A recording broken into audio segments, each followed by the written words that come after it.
I need an uki, so. So I'll do it, because I'm on camera, I will do it sideways, but you're gonna, the aim is we're gonna grip fight, and I'm attacker, defender, and I have to get 2 points of contact. So it could be like 2-on-1 grip, okay? Yes, and she has to strip the grip and fight me. But while I'm doing that, I'm dragging her to the other side. So you'll be starting there, and you'll be dragging the person. As soon as you can touch the mat, you win, you go back and start again, but the roles are reversed. Originally I did this, and when you win, you do it that way, and what happens is everyone's just going poof in the middle. So just to simulate it, you're defending, I'm attacking, and they're not allowed to move back, because it's easy to just go like that, right? We're not there. So we just grab. Okay, now we're dragging. You have to strip the grip and resist the drag. And oh, there's the wall touch. I won. Okay, and then we slip around, and it's over. Okay, so find a partner, and we're all on that side of the room with your partner. One's facing that way, one's facing that way. Defenders are here, attackers are here. Grab, drag to the other side of the wall until I call time. Okay, 1, 2, 3. Let's go.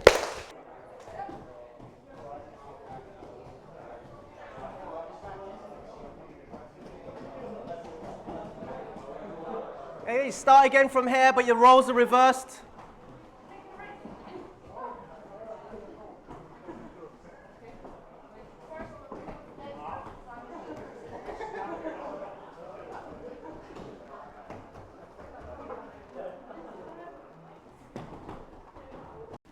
I call that game Kidnap. Right, next game is a little bit more grapply related. So you have your attacker defender, and their job is to grip fight, or prevent me from grip fighting. I want to get beyond the barrier of, he's not gripping by the way, he's just preventing me from grip. I want to get beyond the barrier of his hands, this sort of shell, and get to anywhere where I can lock hands. So this will be a classic like no-gi kind of body lock position. But remember, I can lock hands in any other point of the body. I can pick up a knee, right? Or I can pick up. Or if he sort of bends down a bit, I can lock hands here. So any time that you can lock hands, gable or seatbelt grip, or even like completely behind the person, that's a win. That's it. End off. Now it's his turn. So he does it to me. He lock hands. That's it. That's a win. And you keep going back and forth. It's very intense. So I'll give it about 40 seconds, a minute. And then we'll go on to the next one. Okay, 1, 2, 3, let's go.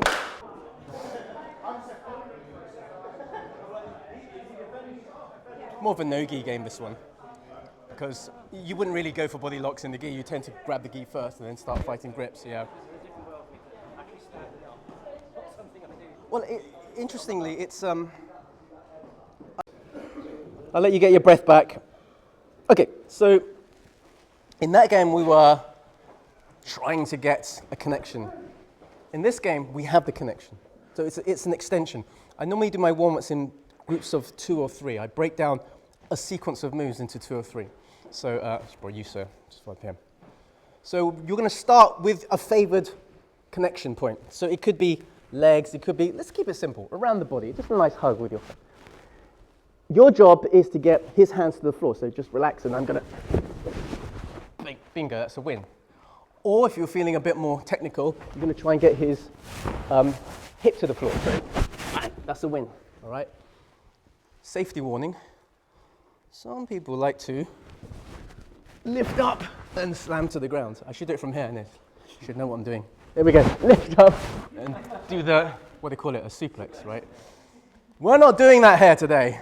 If I see that, then obviously I'll give you style points, but equally, it's not very nice. Okay, I'm just saying, they don't know what to do. So we're just locking hands, and we're trying to get hands to the floor, bum to the floor. Now, he has to escape throughout. So he will go for his bog standard, stripping the grip, trying to use his hip, trying to, and bang, that's it. And then he wins. If he escapes, or I get hands to the floor, or bum to the floor, it's a win. Whoever wins, we swap roles. Yes? And I'll keep it short, because again, it's quite energy intensive. It's not as energy intensive as the previous one, but it's a nice one. All right? The objective is to get hands to the floor or bum to the floor. How you do that, apart from the suplex one, is up to you. All right? 1, 2, 3, let's go.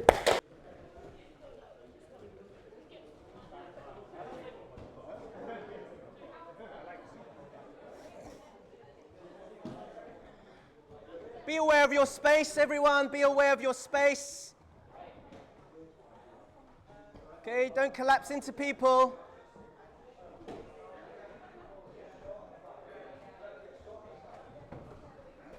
I haven't given a name to that game, just the body lock, put the hands and bum on the ground game. I'm working on it, right? This game I invented with a private student of mine because the person said that they were having trouble fighting for grips when in a certain scenario, usually closed guard. The specific problem was this, so regardless of whether the person was top or bottom, trying to get grips, they weren't getting confident grips because they were stripped like that, or you get grips on me, and there was a lot of that going on. So I took away the closed guard element and just worked on the grip fighting element. So we're both in scissor, kneeling position, and the knees are touching. So there's no cheating, you're not going back, all right? My objective as defender, attacker, is to get 2 points of control on the person. So because we have the gi, an easy one would be collar and sleeve, or you could do pant, or you can do double collar or double sleeve. It's up to you, all right? I'll leave it to your interpretation, as you would normally do when you're playing guard. And my objective is to get that person on the ground, like this, all right? And obviously, your point of defense would be throughout. So the moment you're trying to defend the space. If I get a grip, you're trying to strip the grip. And while you're stripping a grip, I'm trying to find a way there. Okay? Now, if you want to be super dramatic about it, the attacker is allowed to lift one knee to help us with the throwing part. So we're playing the game, bang, bang, bang, bang, bang, there. And I call this game the samurai because, wrong leg, but you would get the sword and do a cut like that. I hark back to my Japanese jiu-jitsu days. Everyone see that again? It was obvious. Okay, so attacker defense. Once you get the throw, swap roles. A couple of things. You'll find that the defender, start gripping me, does this. If they do that, just push me. Job done. Okay? So you don't have to go for the dramatic, nice aesthetic throw. Just get them to the ground. All right? 1, 2, 3. Let's go. Thank you. Thank you. Beautiful. Samurai. The spirit of Japan is with us today. I like this one. This is a nice one. I knew you guys would be the toughest to like the grip fighting part. Everyone else is going flop, flop, flop. You guys go no.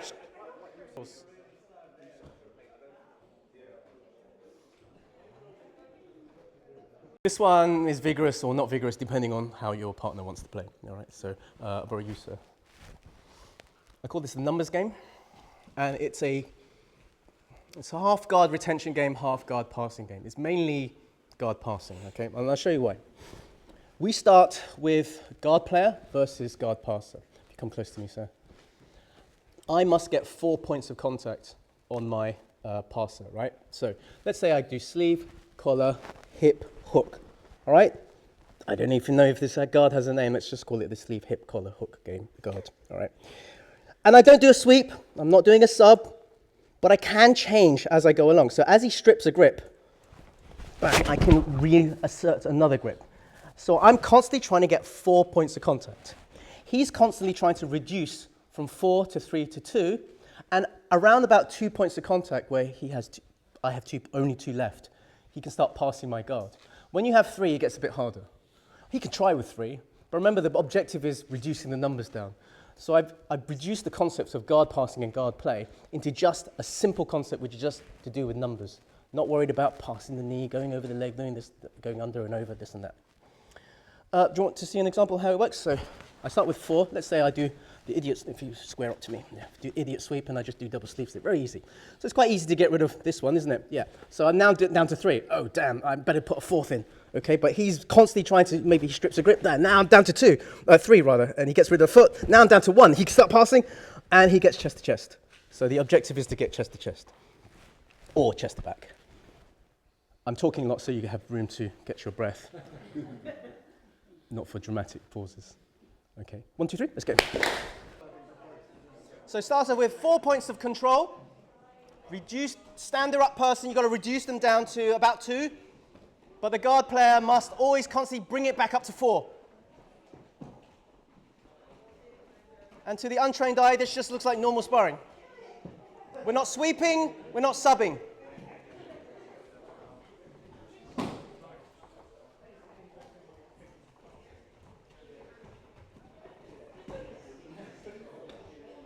Passers, when you feel you've got 2 points or less, or points of control, you can start passing and get chest to chest or chest to back.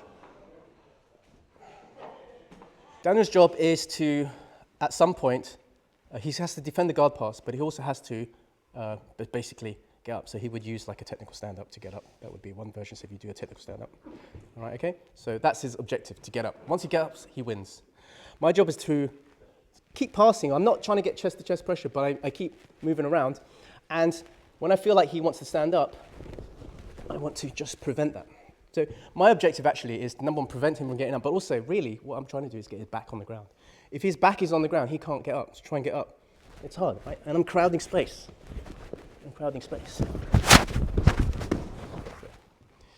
The best tip for that is if you sit down, but you're sat upright. The best way to get back on the ground is with rotation, with just a simple push. That's quite hard because you're overreaching. Or pick up the leg, okay? Or say you've high stepped and you've got into a position where you can just crowd them like this. Those are the best ways to get them on the ground and prevent the wrestle up. His job is one thing, which is the wrestle up, okay? And you may get someone who's really good and just up, down, up, down, up, down, up, down. So let's make it a deal. As soon as they get a wrestle up, you switch roles. So you may be switching roles a lot, or you may have like a minute of like, oh, I never got a chance to wrestle up. Talk to your partner, okay? It's like 30 seconds gone. It's like, no, can we switch roles, okay? So it saves me calling time. All right, 1, 2, 3.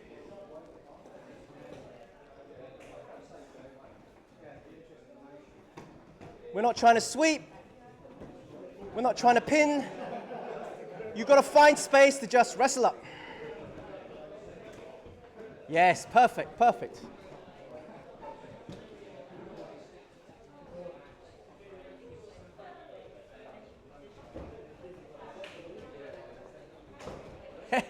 Nice, nice.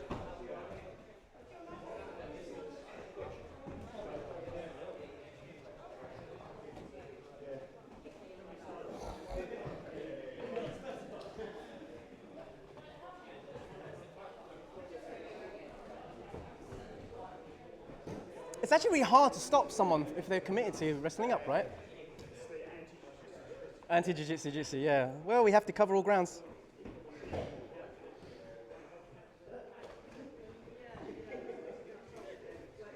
Successfully preventing you from getting up.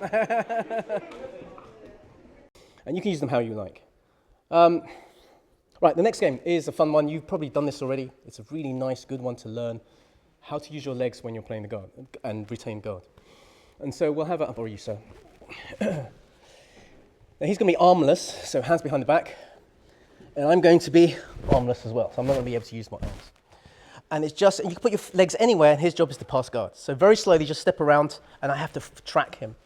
So as he gets rid of one leg, and he steps around, I have to find a way to always track him. Exactly, and we're here, like this, we're here. So we've always got legs in between bodies, my leg in between bodies. And that's it, really. If you find that too hard, so my legs and the person just easily steps past, I'll allow you to use one hand, so as you go around. But with the purpose of retaining guard. How does that sound? Actually, you can use your hand. That probably makes it a little easier.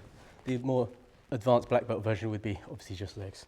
I'm shit at that one as well. So anyway, should we do that one? Okay, take it at a slow pace. Is it one person, one time? I'll say switch. How about that? I'll give it about 30 seconds, then I'll say switch. Yeah. So same person is passing each time. Okay, 1, 2, 3. Let's go.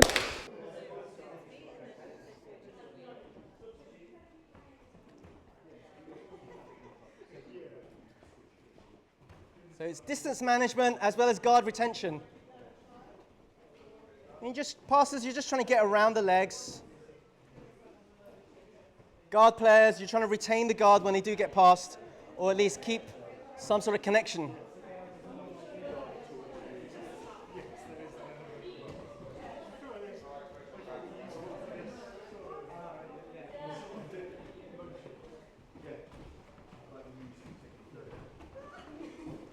Nearly there, nearly there.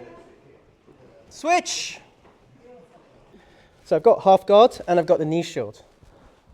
And what I find when I teach half guard and with beginners who use it is obviously we say use this hand to frame, use this hand to frame. But what happens is they're not concentrating. As you put your weight on it, they start doing this and they flatten themselves. And the rule with half guard generally is we don't want to be flat, do we? We want to be on our side, at the very least. So I took this hand away so you can tuck it into your belt. They're forced to use this hand. And it makes it more obvious that you don't want to be flat from there because you want to do the Dutch reach. You ever drive a car and open the door, you use the Dutch reach? It's really friendly for cyclists. You should do the Dutch reach. Okay. No idea what I'm talking about, do you? Look it up. The Dutch reach. John will understand. He's a cyclist. The last thing you want is a person open the car door and don't even look in the mirror. Right? Yes, the Dutch reach. It's probably called the German reach. The Euro reach. Anyway, I'm digressing. Look, it's jiu-jitsu, not cycling. Here, Dutch reach, here. So you want to grab my head. You want to put your weight into me. You want to get an underhook with this arm. Okay, underhook on here, yeah. Yeah, there. So you want to do that, right? So there's no real win to this. You're just trying to save your half guard. If you can get a sweep out of it, brilliant. But that's not the objective. The objective is to rely on one hand and see what you can do. Now, if you get good at this game, you realize, oh, this hand is now a utility hand. I can use it for all sorts of different things. I can grip, I can grip, I can grip, I can grip, strangle, etc. You don't rely on two hands just to constantly like, now what do I do? This is your framing hand. So try that, play with it, and swap in your own time, guys. This is more traditional. Okay? 1, 2, 3, let's go.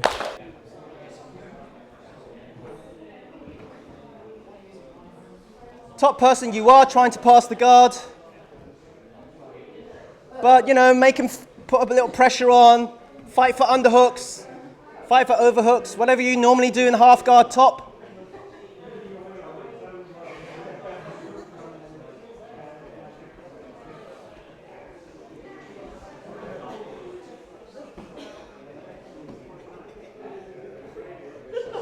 Next, sorry, I'm going to bring my two club mates here.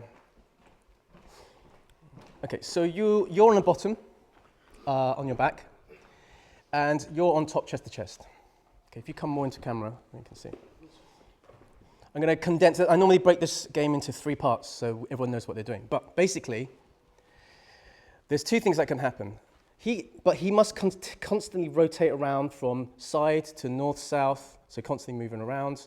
It could be slow to the other side. You can get knee on belly, you can get mounts, and you can go to mounts. And he's constantly on top, right? We understand that, all right? So if you go back to side. When I shout a command, it will either be an action that he has to do or an action he has to do. So as Daniel's moving around, if I say attack, wherever position he lands in, he has to pin the person down. So look at that weird, it's not quite north-south, not quite side. So he has to pin him down, so get whatever underhooks you need. No, you don't move back into side, wherever you land, right? Yeah, that diagonal, yeah, you've got to pin him down, all right? And then Paul's got to try and escape from there. There you go, and it's an easy escape because he's in a bad position, right? So we go back to the positions again. So start inside, keep moving around, and when I say defend, Daniel's got to stop. He's not allowed to pin him down. He's just got to stop and be motionless, and then Paul can escape how he likes. So he has a chance to learn how to escape from a weight on top of him without duress. So there's only 2 commands, attack or escape. So when it's escape, the bottom person escapes regardless. Do you understand, right? So really, the onus is on whether he attacks or not. When I say attack, he's searching for underhooks, getting ahead and pinning chest to chest or wherever he is. As I say, I've condensed it into one game, but it's normally broken into 3 parts. That's why I'm rushing through it, so it may or may not work in this style. But everyone understand what I mean anyway, yeah? Yes? How slow are we allowed to... As slow as you want, as fast as you want. Obviously, the faster you are, the more tired you're going to get, and the more chance you're going to end up in a terrible position. This is what my students do. They cheat, right? So if you're on the ground. So I'm going, keep moving around, they go like this. They're watching me. Go. And stop. They didn't really move from side. They just look like them. So, you know, if you want to game the system, fine, but, you know, you're the only loser here. So there you go. Okay, 1, 2, 3, let's go. All right, see you So, soon. yeah, take care. Keep moving, top person, keep moving. Escape. Okay, you can regard. Escape means regard or wrestle up or just escape. Back in position. Escape.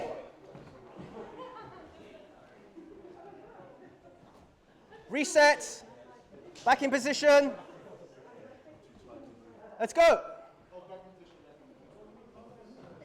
Keep moving, top person. Don't just hold there. Attack.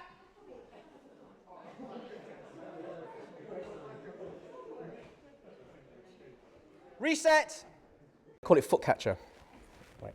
So my job is to grab a leg. All right. And the original game is to just hold it for 3 seconds while they're trying to shin circle and trying to escape or strip grips, etc. But I'm going to add a new dimension to this one. Not only am I grabbing the leg, I'm going to hook it around and then trap the whole leg with my leg. So like you're going for a leg lock, but we're not going for the submission. All I did was encircle the ankle and encircle the hips with whatever leg permutation you like. I'm doing an ashigarami, but you could do outside ashi, or you could do various permutations. It's up to you. He has to defend and escape at every stage of it. Now, I recommend you go fairly slow at this one. So, for example, from seated position, his feet are safe. Okay, I need to expose the feet. So as I'm walking around, I go for a pickup. Okay, that's stage number 1. Now, he would shin circle and not let me, if you can pummel your legs around, yeah, so not let me grab. But eventually I'll get one, and then that's stage 2. And then stage 3, I'll go for the trap here like that. But I could hold there, he can escape that, and then I have to go back in. Or he can go sit back up. Now I have to start the process again. So there's 3 objectives in the one. Objective number 1 is to expose the leg. Oh, I've got this one. Number 2 objective is to trap the leg. And number 3 objective is to get a leg entanglement. So there's a lot of work. Again, thank you. I've compressed this into one game. But I normally do it as a 3-part. So we do the trap, we do the exposure first, then we do the trap, and then we do the leg entanglement. All right, but we're going to compress it and give it a go. Let's see, let's experiment, see how well we do. Everyone understand? And then once you've got this thing, you can switch roles. Yep, okay, 1, 2, 3, let's go. And defenders, don't let them get your leg. That's your job. Don't let them get your leg.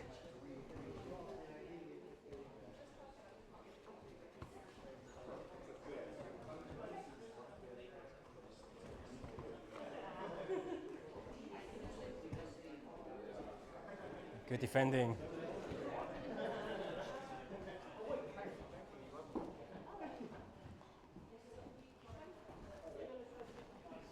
So leg exposure, foot trap, leg entanglement.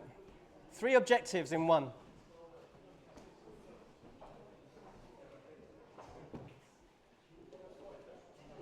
Defenders, keep pummeling. You want to sit upright if you can. Kind of extract your leg, even at the last stage. There's no submissions, guys, no submissions.